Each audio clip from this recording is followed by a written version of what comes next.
can see Swasti Rao here, right in front of me. Swasti Rao, you wanted to ask something. You told me yesterday. I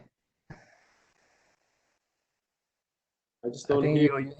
you need to switch on your mic. I think your mic is. We can't hear you still. Okay, you still. Yeah, I can hear you now. Yes, go ahead. Okay, is it better? Can you hear me now? Yeah, we can hear you now. Yes. All right. Okay. Thank you so much for your presentation, Mustafa sir. Well, most of the questions that I had in mind, you've already taken up. There is something that comes to my mind, which is that despite the rationalist traditions, that you've just kind of highlighted within the Islamic thought, etc., why have they not been able to become a part of the Islamic mainstream, the mainstream world, in Islam?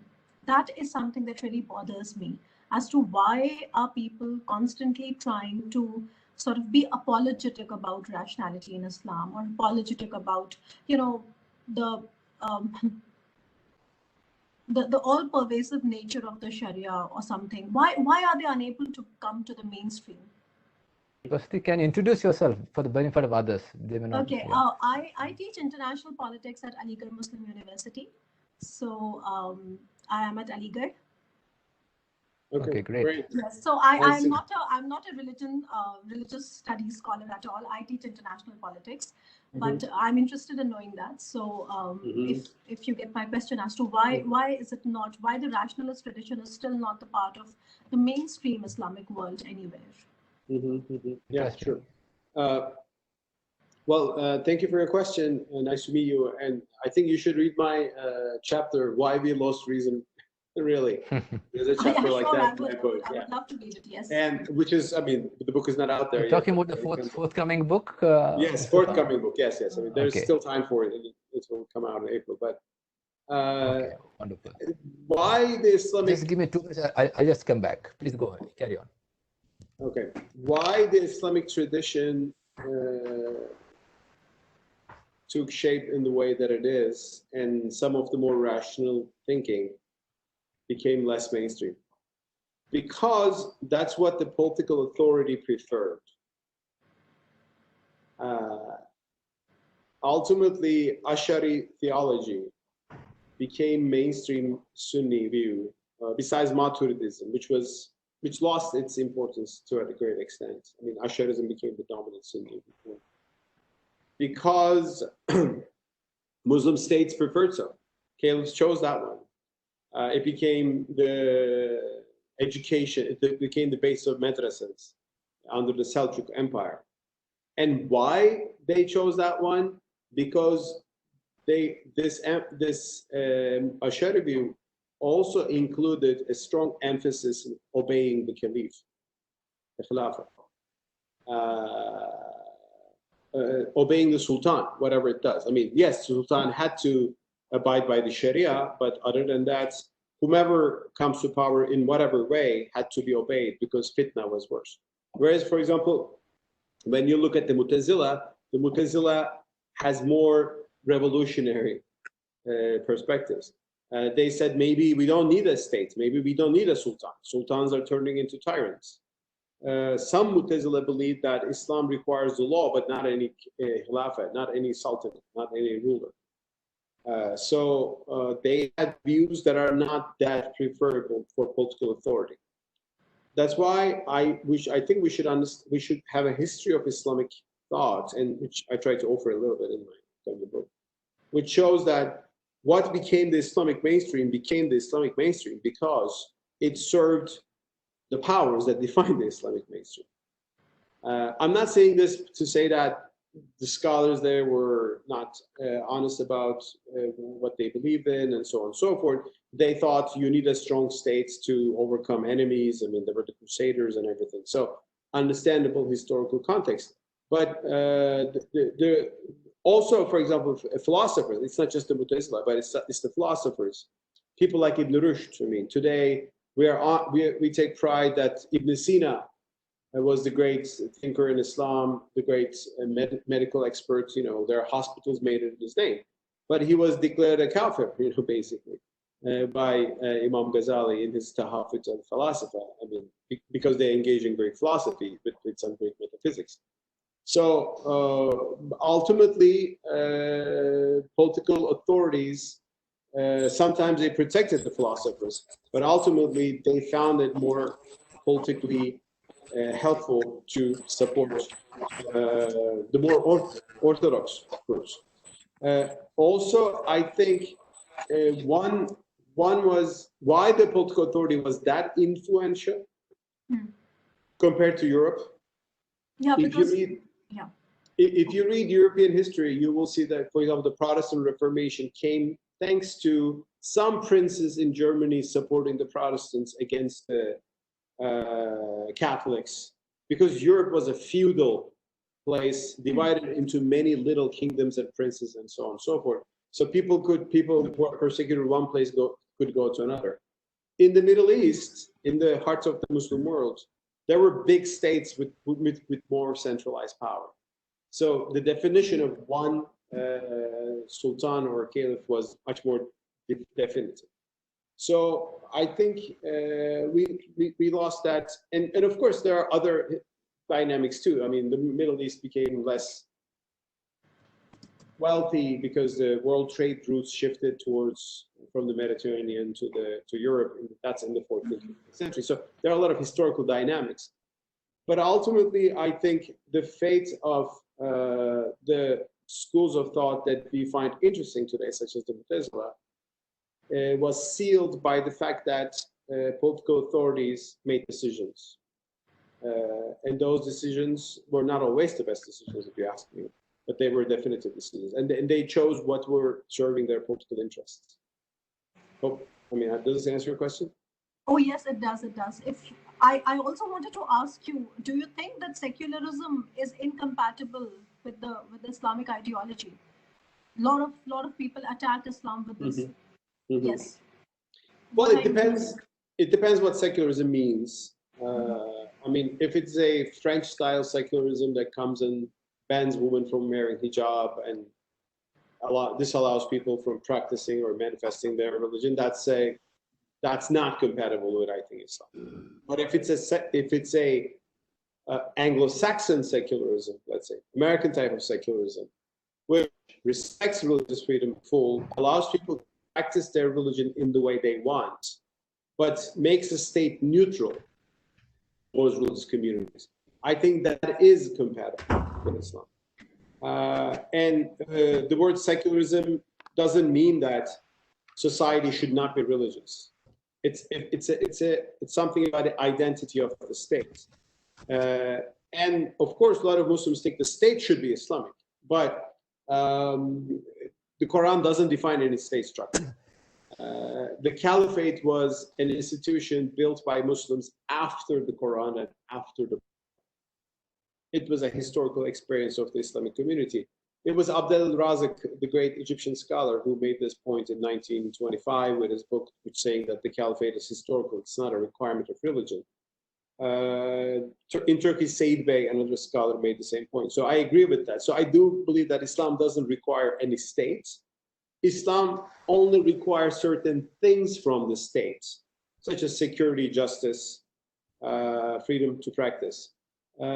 Just understand that secularism has sometimes been taken as a anti-religious move, and we have seen that in the Islamic world as well. That is wrong. So in Turkey, I've been very critical of the bans, the Kemalist heritage in Turkey. I've been very critical of the bans of women wearing hijab. A woman should be able to decide if she's going to wear a hijab or not. The state should not impose in either way. And we still see that intolerant secularism in France and Belgium recently, where religious symbols are being banned. That is wrong. That's not compatible with any religion. But a tolerant liberal secularism, I think, is compatible, and I think it is the best medium in which you can live Islam.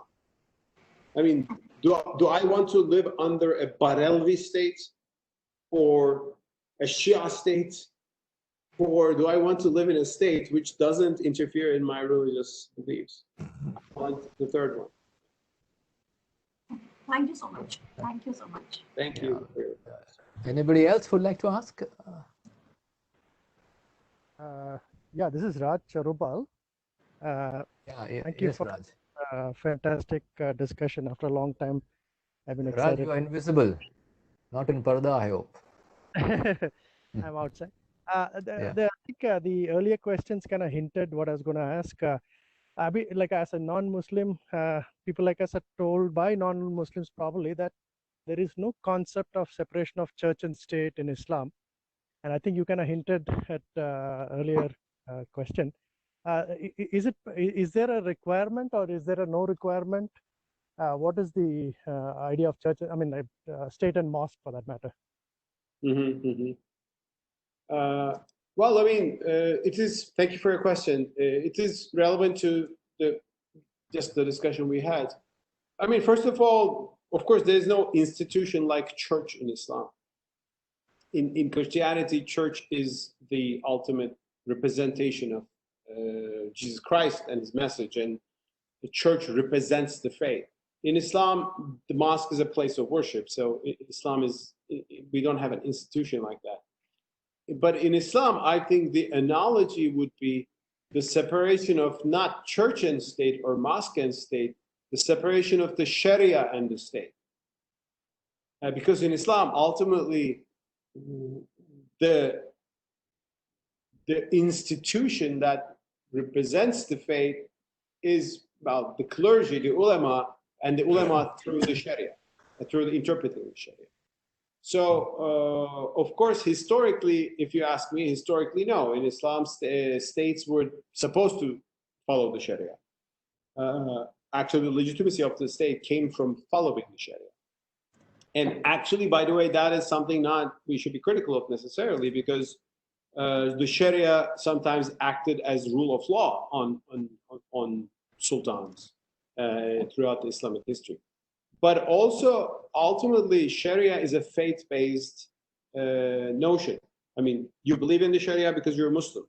And what kind of Sharia, what interpretation of the Sharia you believe in? Well, there's one ideal Sharia, but if you, how you going to implement it? It's jurisprudence, it's fiqh.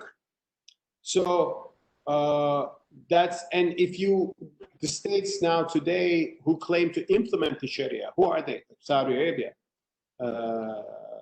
Iran, Sudan, Yemen, they are Afghanistan. I mean, they're ultimately following one's jurisprudence and making it the law of the land. What should happen is let jurisprudence be a civil issue. There might be religious communities who can follow their own jurisprudence. Even in England, there are Sharia courts today. There are people, I mean, if you want to get a divorce, if you get a family law, you can go to your imam and get a verdict on that. But the state itself should be neutral. And is this acceptable from an Islamic point of view? It depends who you ask. I would just like to point out that the late Ottoman Empire was coming close to this position because the late Ottoman Empire basically developed secular law, secular courts, a constitution, and although it was officially an Islamic state, it's imported secular laws from France in the 19th century under the Caliphate. So yes, I think it is the separation is possible. It needs some reinterpretation of the classical framework. And also, I think it is necessary. Muslims should understand why it is necessary.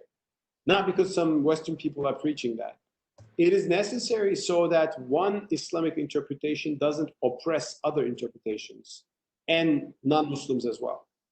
That is why it is necessary. Interesting. That's an interesting answer. Anybody else? Perhaps I think the non-Muslims would, I mean, I would prefer some non-Muslims to come up with some questions if you have any doubts. Deepak Rajput or anybody else here? I had a question actually, Fezzer. Okay. Hi, I'm Galeen Bhatia. Actually, I'm from a Galeen. different profession. I'm from the medical profession. I'm a psychiatrist practicing in London. So I have a lot of friends who are from the Muslim faith and obviously have gone through the Sharia courts and everything. But the general impression which I get from my practicing colleagues even is it's quite a patriarchal society, and even in the Sharia laws, women kind of feel an oppression. See, I just ask this because I would like someone who's more like, deemed like the authority to kind of give their views. That's why I ask this question. In the Sharia courts in the UK? Generally, in terms of Well, I mean, thank you for your question. Thanks for your contribution. Yeah, I mean, I'm sure your colleagues are right. There is Islamic law is patriarchal. That there's no doubt about that. Patriarchal in the sense that men are generally favored over women in terms of their rights. They have more rights. Men have the right to divorce, instant divorce, whereas women can initiate a divorce, but it's a more complicated process. In inheritance, men get more, they get twice the share of women. That is justified by saying that men are supposed to take care of women, and probably it was very understandable in the pre-modern era, but today, in the modern era, I think there are a lot of people who are living single and single mothers and so on and so forth. I think it's not fair anymore. So I'm not doubting that traditional interpretations of Sharia are, the four Sunni schools and the Shia schools are patriarchal. And do I have a problem with that? I have a problem with that. I don't personally follow those interpretations. The only thing I wanted to say a few minutes ago while referring to this is that still, if there are communities who are willingly follow these traditions, well, it's their choice. Orthodox Jews follow the halakha, which has some similarities in these family issues.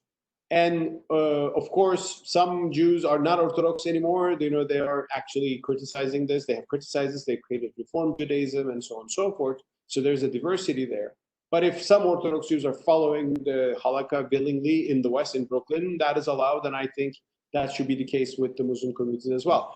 Actually, can illiberal communities with some non-egalitarian views exist in a liberal society? That's a good theoretical question. And I am more in favor of non-interference in communities if they're willingly doing that. But of course, if the woman is forced physically or psychologically, to accept a legal framework that she doesn't want, that's a different discussion. I just said this to say that even Muslims who are very conservative and who follow patriarchal opinions can exist in a pluralistic, liberal, secular state. Ideally, I would like to question those interpretations as well, because I think those patriarchal interpretations reflect history, but not the core of the faith. Or they reflect a divine commandment that was given in a social context, like for example, inheritance issue I just mentioned. There's a small section about that in my book. The law of inheritance comes from the Quran that when somebody dies, the inheritance is divided between children. The male child, the male of son, gets twice the share of the female. That's still implemented in all Arab world, and I'm sure if you go to a Sharia court in the UK, you will get that. If they want to implement it that way, I can't, argue against their rights to implement like that. But I would say, well, listen, the Quran gave this verdict because at the time, it was a very different social structure.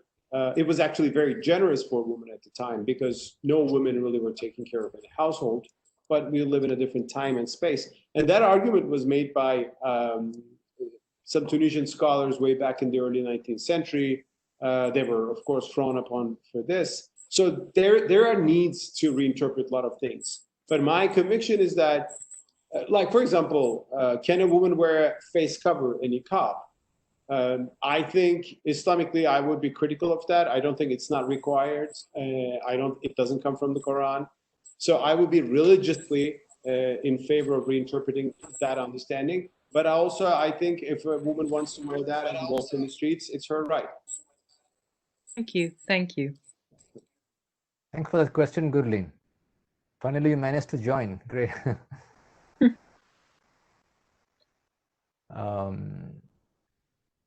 Anybody else would like to ask?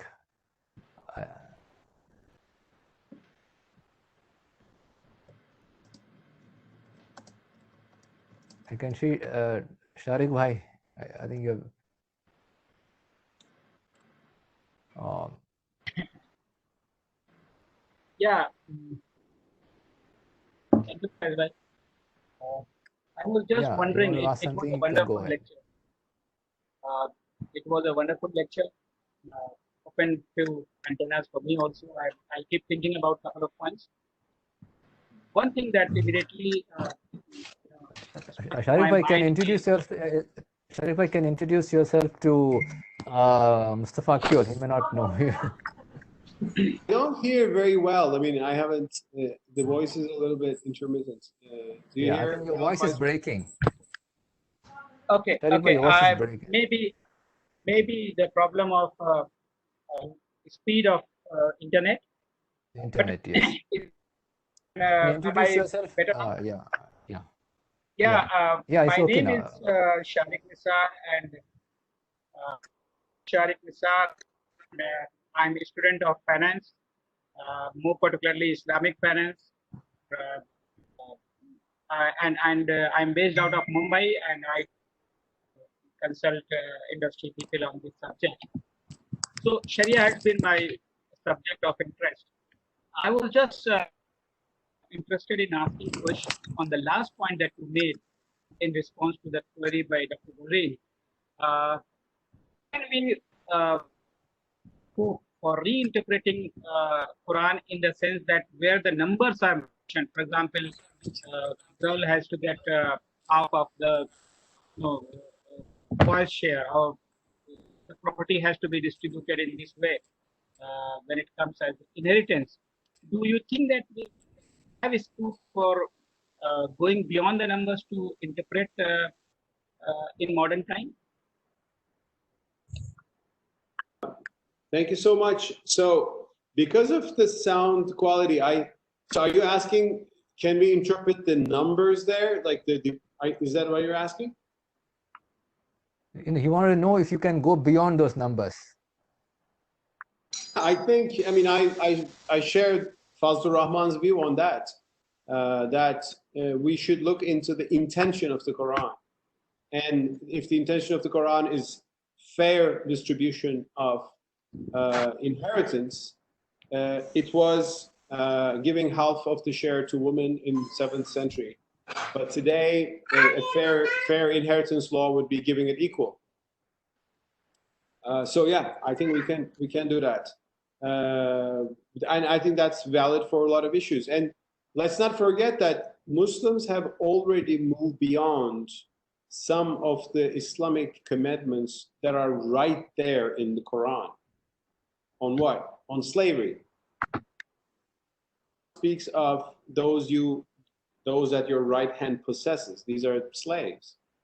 And the Quran gives rights to slaves, orders compassion for them, orders against their abuse or prostitution of female slaves, which was a horrible thing in 7th century Arabia. So the Quran brings incredible improvement to the condition of slaves. But some people make the argument that but slavery is still there, so we have to have it today. Actually, some people made this argument until the 19th century. I mean, Islamic civilization abolished slavery in the 19th century. Now, it wasn't easy because some conservatives, including in the subcontinent, they said it's in the Sharia, even in the Quran. I mean, you can say it's right there. But the alternative view was, well, it is in the Quran because the Quran found slavery in the social context that it came. And it improved the condition of the slaves with the ultimate goal of ending slavery. So that argument has won the day, luckily. And slavery has been abolished in every Muslim majority country, which is actually the greatest reform in the Sharia we already accomplished. Are there people who oppose this? a few people, ISIS, the terrorists of ISIS, they don't care about this. They reinstituted slavery horribly in Iraq by enslaving Yazidi women and other people. So, but I think the slavery issue is very good case study in understanding that the Sharia, including the commandments of the Quran, refer to a context, and we should understand the context that doesn't exist today, and we should understand the context. So if the thing is, if you go literalist with the Quran, you will end up in very absurd positions. There's a verse which tells Muslims to raise war horses to be strong against their enemies. Yeah. Do you know any Muslim army who raise war horses today as a defense mechanism? No, we understand that it was war horses today. Today it's tanks, planes, warplanes, whatever. So the Quran spoke to a context, and making that distinction is important. So therefore, I think we can have egalitarian laws. On the issue of finance, I think an also important issue, which I'm sure you're familiar with, to our friend who just asked the question, is issue of riba, interest. The Quran condemns riba, and many Muslims have today, still today. Mustafa, we can't hear you. I think, have you accidentally switched off your mic? You don't hear me? It's audible. Yeah. Is it better? Yeah, it's audible. Yeah. We can hear you. Yes, now I can. Yeah, I mean, I think we should try to understand the Quranic concepts in their original setting, including riba. The Quran condemns riba, which was a very exploitative usury in Mecca at the time. But maybe it's not the same thing with the modern banking interest. And some scholars, beginning with Muhammad Abdul, who made that argument in the 19th century, which I agree with. To answer the question? Any other question from anybody else? I can't see the list of all participants, so I can't mention the names. If anybody wants to ask, hello. Go ahead. Yeah, please go ahead. Hello. Yes, go ahead, Deepak. My name is Deepak Rajput. I'm Paris-based Indian citizen, and I'm from the corporate world, but deeply interested into spirituality and history. I have two questions for esteemed scholar Mustafa Akyol. First, based on my curiosity and limited understanding, please elaborate on the Muqasid Sharia, and specifically the thoughts of Grenada-based Islamic scholar who propagated that Sharia should be concerned about only 5 things, as in life, lineage, property. What has been the evolution of this thought? Second, because you come from Turkey, I visited Turkey, Istanbul, 7-8 years back. I visited all the main monuments over there, Shehzade Mosque, then Blue Mosque, and and as well as the Hagia Sophia as well. I understood over there that Ataturk, the founder of modern Turkey, is a very important person. So I want to understand, often it is said that Ataturk, he was a secular, he was not spiritual, but I'm sure there must be something within his, let's say, his original faith about which he was very attracted towards. So what was something within Islam that Ataturk, he really appreciated actually? So I wanted to know. Thank you. Thank you. So because of also the sound, so the first, can I also repeat? The first question is about the Maqasid al-Sharia and what does it mean and how it developed in Islam. Is that correct? Yes. And the second question is whether Ataturk did the right thing or not. Is that the question? The second question is, what was something within Islam towards which Ataturk was highly attracted, or he really practiced in his life? No, he was opposed to Islam, actually. I understand that. I understand, but there must be something over there that he must be, while growing up, maybe he changed later on. Okay. Now, let me, I mean, the Maqasid issue is, of course, complex, but I can say the Maqasid perspective comes from Imam Ghazali on the one hand, which I sometimes criticize, but sometimes I appreciate on certain issues. And he was a very thoughtful Asharite scholar compared to some other more rigid ones. Very influential one, of course. But it was, I think, brought to its height by Imam Shatibi, who was a Muslim scholar in Granada, Muslim Spain, who wrote the big book, the theory of on the theory of maqasid, and the book was translated into English too recently by several years ago by the International Institute of Islamic Thought. What he does is to show the maqasid means intentions. It's in plural. The intentions, the divine intentions behind the commandments of the Sharia. Wine is prohibited in Islam, or alcohol, let's say. Why is it prohibited? Just he says, just for nothing, we can't. No, he says it was to protect the intellect, for the mind, because if you get drunk, you might be doing wrong things, and your mind is important. Why God bans theft, or cares about inheritance? Because it's to protect property, mal.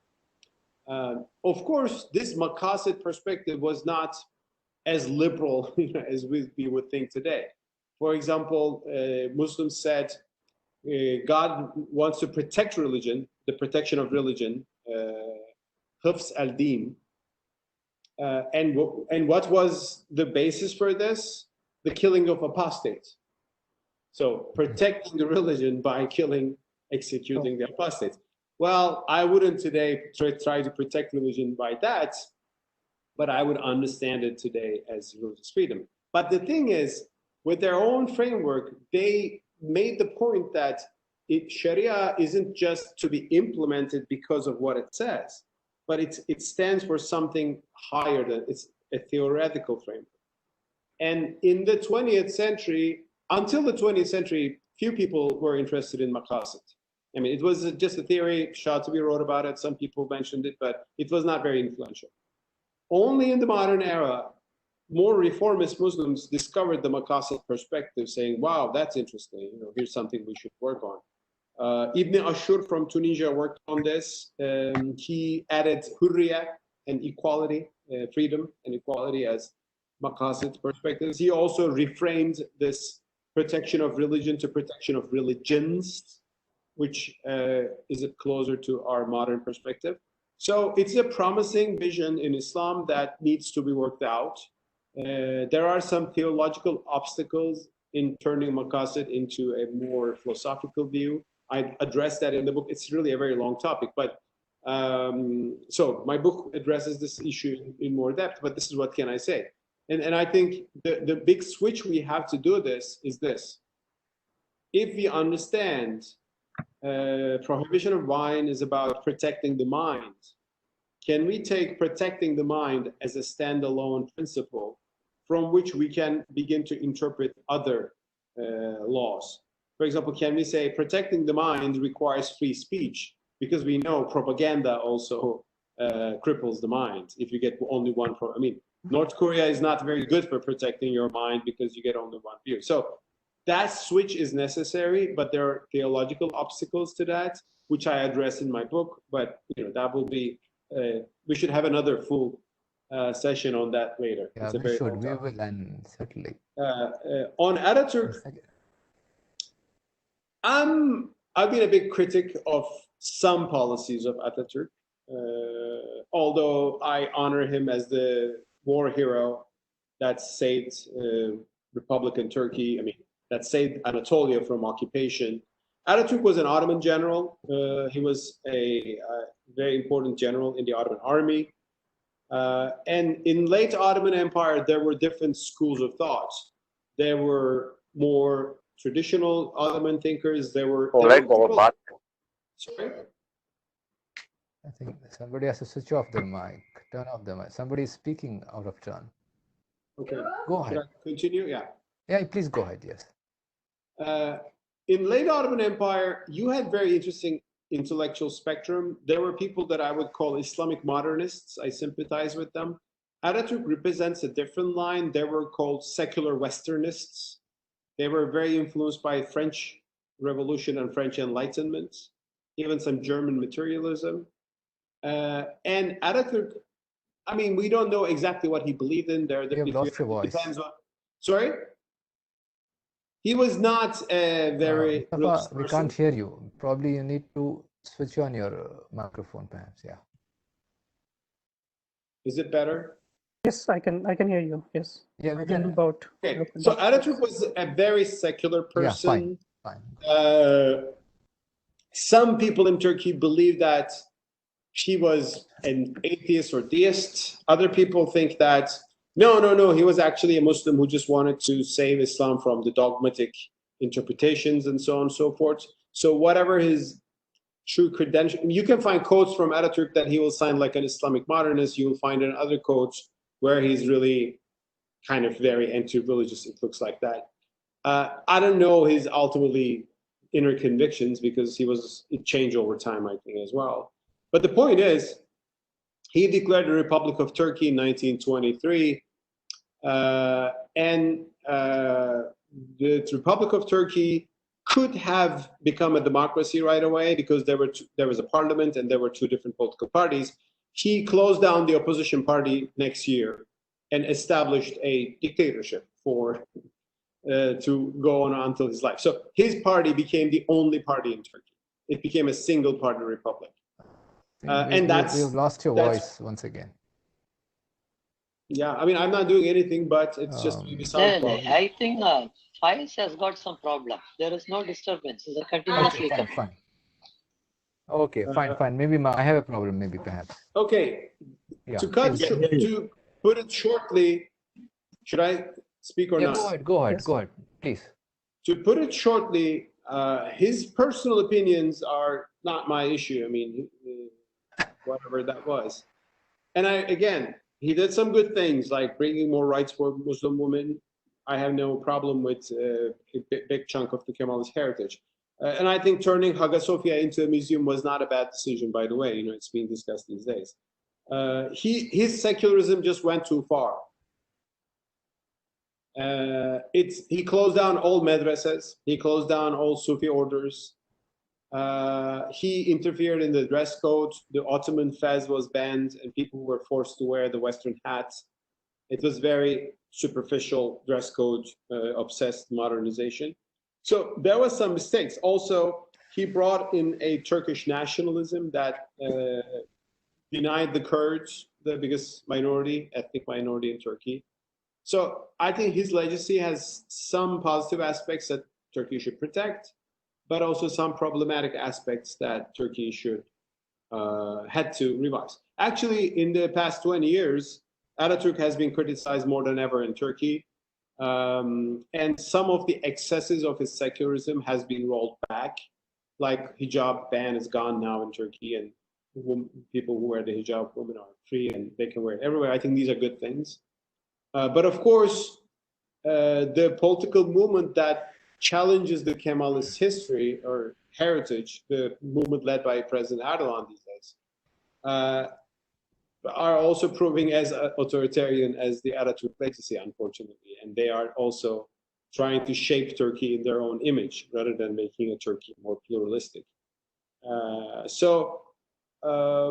I think Turkey is beautiful, and I think the richness of Turkey comes from the fact that it's a Muslim society with beautiful Islamic heritage, but it's a country with a secular life and Europeanized part of the population, and that plurality is what makes Turkey, I think, interesting and beautiful.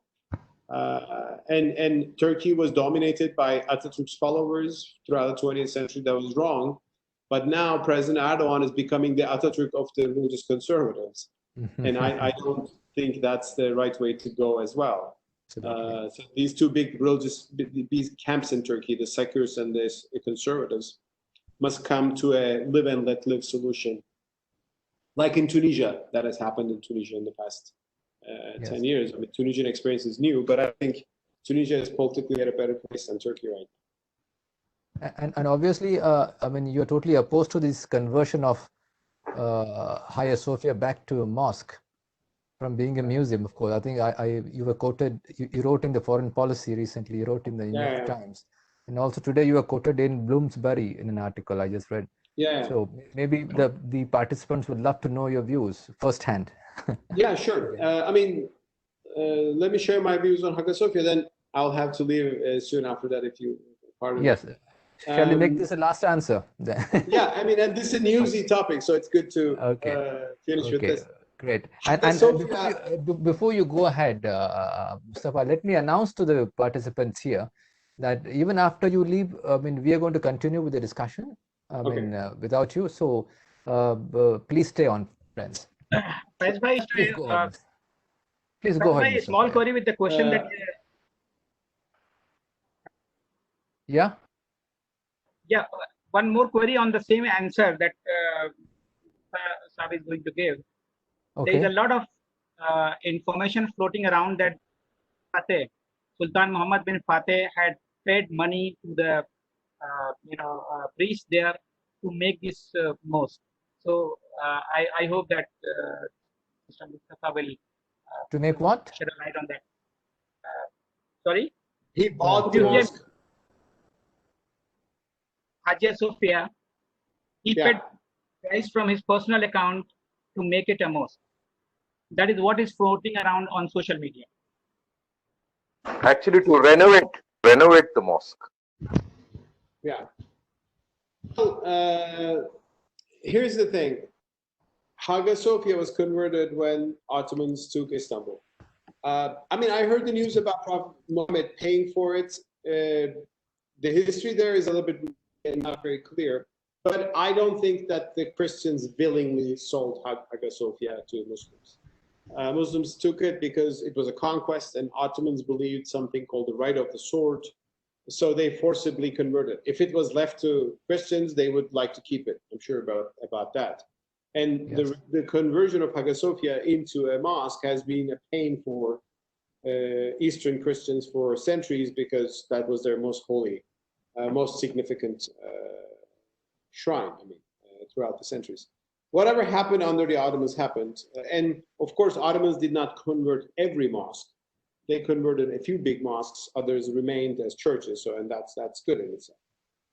So in 1930s, Ataturk made the decision that the place should be a museum. Why he made this? In part, it was a secularism, but also because he wanted better relations with Greece at the time, because of the geopolitics of the 1930s. So he wanted to build an alliance with Greece, which he did. So converting Hagia Sophia into a museum was a fair solution for that. And thanks to that conversion, the Christian iconography in Hagia Sophia, which was covered by the Ottomans for 500 centuries, came back to the face of the earth. The Ottomans painted them over with whitewash. So after the museum thing, that was cleaned up, and the Christian iconography came back, and so on and so forth. Now, I have argued in Turkey, I've written in the Turkish press about this, that if Hagia Sophia will be reopened to worship, it should be both for Muslims and Christians. Like, we can pray in the lower floor, but Christians can have some Sunday mass, and we can organize the building like that. It would be a fair solution. It would be a tolerant, moderate, point of view. But President Erdogan, is not coming from a political tradition that is interested in that. And the funny thing is, until a year ago, Erdogan was saying those people who want Hagia Sophia to be converted, they are unwise, they don't know. Because if you do this to Hagia Sophia, what about other mosques around the world if they get attacked, if they get, some pressure? So he himself was saying that this was not the right thing until a year ago. But he changed his opinion apparently quickly. And I think this is happening because President Erdogan's votes are declining. There are Islamic opposition parties against Islamic in the sense that parties founded by prominent pious Muslims like Ahmet Davutoğlu, former prime minister, that challenge Erdogan. And I think for President Erdogan, this is something to rally and consolidate the conservative voting base behind his political party. I mean, I'm not offended by Muslims praying in a place like Sophia. I would like to do it myself when I go to Turkey back. But I think it would be fair if we at least gave Christians a part of the building, because it's their heritage too. It's not a mosque originally. And I know these are sensitive issues. In there's the church of the Iota, is that correct? It's like conversion. I mean, Hindu Muslim communities, there are tensions. So I think we Muslims should be not provoking zealous nationalism from the other side so they don't attack our religious tradition as well. So I believe in trying to have a more moderate take on these issues. Unfortunately, that's not what Turkey is doing these days. The big question will be what will happen to the Christian imagery, the iconography in the building. It will be, I think, covered somehow through some curtains maybe, but that will be, putting nails in a building that is 1,500-year-old building. It's not be very nice. True. Then thank you so much, Mustafa, for your time. In fact, I'm sure we were very enriched by this discussion, and some of the questions, some of the answers that you gave were absolutely very enlightening. And I think we intend to have another session with you perhaps after your book is Inshallah, published, inshallah. And that's going to be in April, right? Perhaps in April. Yes, inshallah. Let's certainly have a conversation then too, inshallah. Yes, perhaps April end or perhaps May, in the beginning of May, we will have this conversation once again. And definitely. I think now we should let you go. And thank you so much for your time. And you told me that thank you, Pfizer, and thanks to everybody who's participated and who has honored me and reached me by their comments and their participation, their attention. Thank you very much to all, and good luck in the face of pandemic and everything. Take care of yourselves, and thank you. See you again, inshallah, soon. All the very best with your new book, and Khuda Hafiz. Very much. Assalamu alaikum. Wa alaikum salam, Mustafa.